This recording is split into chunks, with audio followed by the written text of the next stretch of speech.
Bonjour, je me présente, je m'appelle Émilie de Sablé et puis aujourd'hui j'aimerais vous faire partager une de mes découvertes de lecture. J'ai lu récemment un livre tout à fait nouveau d'un auteur québécois, Auguste, et j'aimerais pouvoir vous le partager. Il s'appelle Quête, complot et manipulation et c'est la première partie. Quête n'est pas une pure fiction car il retrouve son parallèle historique, spécifique et politique dans notre société. C'est un roman qui concerne en fait les manipulations et les influences de certaines organisations contemporaines qui mettent sur pied pour créer un monde nouveau, nous soumettre à leur pouvoir, et que ce soit les médias, la politique, les religions, l'argent, ils veulent tous nous soustraire à nos libertés fondamentales. Et c'est vraiment intéressant car c'est pas une perfection, c'est un peu un livre qui ressemblerait à un anticode da Vinci. Faut pas se laisser tromper par les apparences car on est déjà à bord du Titan Gaïa. C'est quoi ce nom? On parle d'argenture, des mots tout à fait nouveaux que j'aimerais vous faire partager. Mais avant ça, j'aimerais vous faire voyager avec moi dans l'introduction pour vous donner le goût de me rejoindre à la lecture de ce livre. Salle des archives, bibliothèque du Vatican. Lorenzo Bermotte scrute un vieux parchemin. Il travaille en solitaire dans une section étroite de la salle des archives de la bibliothèque du Vatican à Rome. Cette bibliothèque privée, jadis réservée aux catholiques, contient des archives exceptionnelles. Pour y avoir accès, il lui a fallu un sauf-conduit, un permis délivré par les autorités vaticanes lui donnant un accès direct. Lorenzo Bermotte a dû soudoyer à un membre de la hiérarchie qui assiste le pape dans ses fonctions. Cet évêque, malhonnête, conspire avec une loge maçonnique dont Lorenzo est membre. C'est elle, la franc-maçonnerie, société secrète et influente, universelle à vocation humaniste, qui a recruté les services du paléographe pour retrouver un parchemin crypté. Ce document unique, signé par un sceau, c'est un signe distinctif, devrait être attesté par le spécialiste des documents anciens. Depuis des semaines, Lorenzo cherche ce manuscrit crypté. Il répète ses gestes nerveusement malgré ses yeux fatigués et ses paupières tombantes de vieilleur. Préoccupé et stressé, il est conscient que sa mission est cruciale. Ce texte relèverait comment utiliser une énergie mystérieuse qui fit la force de Moïse, le libérateur du peuple hébreu. Il a accidentellement entendu la conversation enflammée de 2 mètres de son âme. Les membres du Grand Orient mentionnaient un objet unique que possédait Moïse. Cet objet lui donnait un pouvoir sur Ramsès II, le pharaon d'Égypte, et sur l'élément de la nature. Sa puissance aurait permis à Moïse de transformer l'eau de Nil en sang, d'enflammer la grêle tombée au sol et de séparer les eaux de la mer Morte pour y acheminer à pied sec son peuple qui fuyait l'esclavage. Aujourd'hui, posséder un tel avantage permettrait de dominer le monde et d'instaurer définitivement le nouvel ordre mondial pour contrôler la population. Depuis des décennies, la société secrète fouille le sous-sol de Pétra, une ville antique de la Jordanie au Moyen-Orient, à la recherche du tombeau de Moïse et de cet objet mystérieux. Elle doit faire vite car les communistes chinois, les groupes islamiques, les Russes et les puissances capitalistes cherchent aussi à s'emparer de ce pouvoir. La force, la fédération des ordres de sociétés secrètes avec laquelle la franc-maçonnerie collabore doit la posséder au mépris de tout. Lorenzo n'a pas saisi de quel objet il s'agissait. Il s'imagine le bâton cité dans la Bible que Moïse ne quittait jamais. Saisi de bouffées de chaleur, en cette journée torride, Lorenzo s'essuie le front ruisselant de sueur. Ses lunettes, munies de 2 optiques chirurgicales nécessaires à sa recherche, tombent par terre. Il les remet en place une main tremblante. Il doit trouver au prix de sa vie le texte codifié leur donnant la clé du fonctionnement de ce mystérieux document. S'il ne parvient pas, Lorenzo ne sera plus d'aucune utilité pour la société secrète. Une caméra dissimulée dans la pièce filme ses moindres gestes. Muni de gants en cuir, Lorenzo Bermotte retire avec délicatesse les précieux documents. Ce sont des manuscrits protégés dans des rouleaux de conservation. À chaque fois qu'il en ouvre un, une odeur de vieux parchemin scellé le saisit à la gorge. Après s'être éclairci la voix, il le déroule religieusement. Sur la grande table de la salle sécurisée, comme s'il accomplissait un rite sacré. Pour chercher le document codé, il se rend à la dernière ligne du texte et agrandit le point final avec ses lunettes à lentilles grossissantes. Cet instrument lui permet de voir des détails qui passe inaperçu aux yeux du prochain. Il est un des rares initiés à avoir la connaissance du sceau. La marque cachée en point final représente le même symbole que celui imprimé sur le dollar américain. C'est une pyramide tronquée avec en son extrémité l'œil d'Horus, la divinité de l'Égypte antique. Lorenzo répète ses gestes depuis des semaines sans résultat. Il sent que la pression monte. À bout de patience, il a eu maintes fois la tentation d'abandonner le fuir, mais son serment d'obéissance l'oblige à continuer. Ses supérieurs ne lui pardonneraient pas sa désobéissance, ni son échec, encore moins sa défection. Enfin, l'après-midi, 3 jours après le solstice d'été, le vieux fronce les sourcils. Son rythme cardiaque s'accélère, il recule, clignote des yeux, essuie sa lentille et observe à nouveau la dernière ligne. Il voit une pyramide.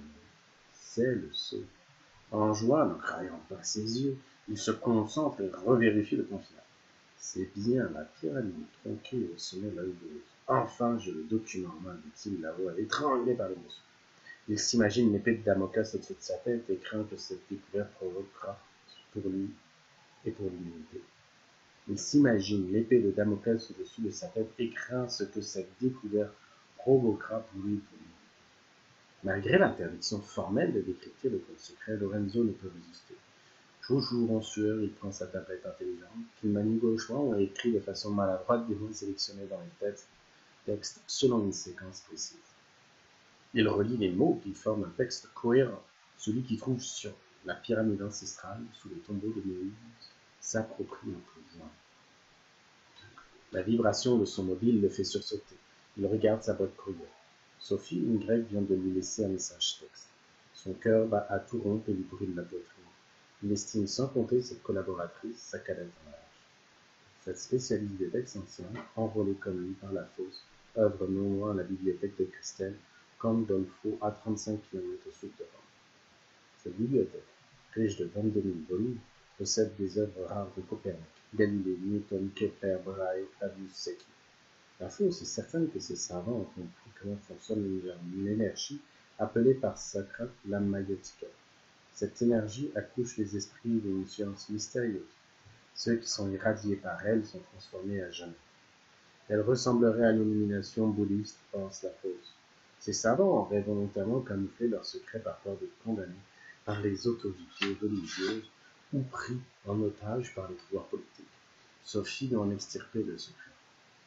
Lorenzo Dermotte lit avec empressement un message texte de Sophie. « Bonjour, mon très cher collaborateur, le chef d'expédition, Jules Strobensky, affirme que les recherches sous Pétra progressent. Les indices laissent croire que la pyramide Sion que Moïse a transportée lors de la libération des Hébreux est à proximité et que sa montre sonne et lui rappelle un rendez-vous important. Il se s'éterne ici dans ce studio de fond. C'est le soir de notre grande solennité. Je dois y assister. Malgré l'interdiction de photographier le vieux parchemin, Lorenzo Dermotte prend des clichés du document puis s'apprête à répondre au texto de Sophie. Lorenzo entrevoit et ignore, lève la tête et s'exclame. « Monsieur Pouchkine, vous m'avez fait peur !» Frank Pouchkine lui fait face. Son regard le glace. Le traducteur était au pied. Frank, un arabe à l'accent slave et au timbre de voix grave, lui répond en ton consolant. « Monsieur Dermotte, je n'avais nul besoin de vous appeler. » Frank Pouchkine, habitué du Vatican et spécialiste en sciences sociales pour la sacrée congrégation des églises orientales. Il remet la chemise noire et le collet romain du clergé catholique. Aujourd'hui, 24 juin, la solennité de la Saint-Jean-Baptiste, un des patrons de la société secrète, Frank, porte son deuxième chapeau, celui de commandeur de bord. Il demande un patient spécialiste. « Où en êtes-vous dans vos recherches, cher Lorenzo ?» Ému par la découverte du parchemin, le vieil expert répond « J'ai trouvé les textes codés, les documents munis du sceau. » Frank, les yeux étincelants, dit « Excellent, que nous révèle le texte ?» Lorenzo Dermotte sait qu'il a été surveillé et ne devait pas décoller ses textes. Inquiet de sa question, il répond hésitant. Selon les instructions, en ne lisant que le 7e mot de chaque phrase, je me suis permis d'extraire une petite partie du texte sacré. Pourquoi le chiffre 7 demande Frank, le sourire aux lèvres. Cet heptacode signifie la plénitude de la perfection, monsieur Pouchkine. Vous le saviez déjà, n'est-ce pas? Bien entendu, compagnon, répond fièrement Frank en le fixant de ses yeux noirs pénétrants. Un frisson intense traverse le corps de Lorenzo. Le paléographe, anxieux, observe son commandant. Lorenzo sentant qu'il n'a rien à perdre, lui demande. Au sujet de ces légendes concernant la puissance de l'objet remisé dans le tombeau de Moïse, vous y croyez? Peu importe, vous en savez plus qu'il me faut. Lorenzo insiste. Qu'est-ce que ça va changer pour l'humanité? Tout, répond sèchement Franck. Tout? Reprend Lorenzo perplexe. Vous ne sentez pas l'effervescence? Regardez les signes. Les gens attendent, ils sont prêts, ils espèrent. C'est vrai, avec ces perturbations climatiques et séismes majeurs, ces crises pétrolières et crashs économiques, ces bouleversements politiques, révolutions et j'en passe, nous sommes à l'aube d'une nouvelle ère, d'une nouvelle société. Elle arrive, s'exclame Franck, et il poursuit avec saveur. Elle est à nos portes, pour notre bon vouloir et à notre avantage. Franck s'avance vers Lorenzo, le dominant du regard. Ce qui nous importe, c'est l'achèvement du monde, le nouvel ordre mondial, dit-il sèchement. Plusieurs ne se sentent pas concernés par cette théorie, subjecte Lorenzo, cherchant à se défaire de son pouvoir automatique. Personne n'y est insensible, réplique Franck et les autres. Et les astres sont alignés. Franck détache son collet romain et les jette par terre, insolemment le piétine. Il retire de ses sous-vêtements une longue bande de tissu. Il enroule habilement le turban islamique sur sa tête. Il s'empare de la tablette sur laquelle se trouvaient des couverts paléontologues ainsi que de son mobile. Lorenzo n'a pas le temps de réagir et est envahi par les questions qui le prennent à la gorge et pressent sa poitrine. Franck se retourne vers Lorenzo et lance cette expression énigmatique. C'est accompli. Il retire de sa poche un objet blanc qu'il laisse en évidence sur la table noire. Qu'est-ce que c'est? Demande Lorenzo, reconnaissant la pilule. Votre passeport pour l'au-delà. Pourquoi? Dit-il en ravalant sa salive avec difficulté. J'ai accompli vos moindres desseins en trichant, mentant, volant et calomniant, parjurant au besoin. Ce sont les ordres, c'est aussi ce à quoi vous vous êtes engagé pour atteindre ce grade supérieur avec ces avantages, n'est-ce pas? Engagé? Je m'en souviens pas. Rappelez-vous, je servirai les intérêts du Grand Orient selon ses ordonnances et j'accomplirai ma mission jusqu'à ma mort. Votre mission s'achève ici. Sans rien ajouter, Kravnia Pushkin quitte les lieux, laissant Lorenzo Dermot à son destin. Waouh, ça commence fort. Sérieusement, un livre comme ça, il y a quelqu'un qui a l'air d'être très important, et puis qui va mourir. Je vous invite à le lire, au moins les 2 autres prochains chapitres. S'il le faut, je viendrai avec vous relire le prochain. On y connaîtra Evelyne, qui est en fait l'héroïne de ce livre. Tout se passe avec Evelyne, une belle rousse, une auteure, qui est spécialiste du développement personnel. À très bientôt!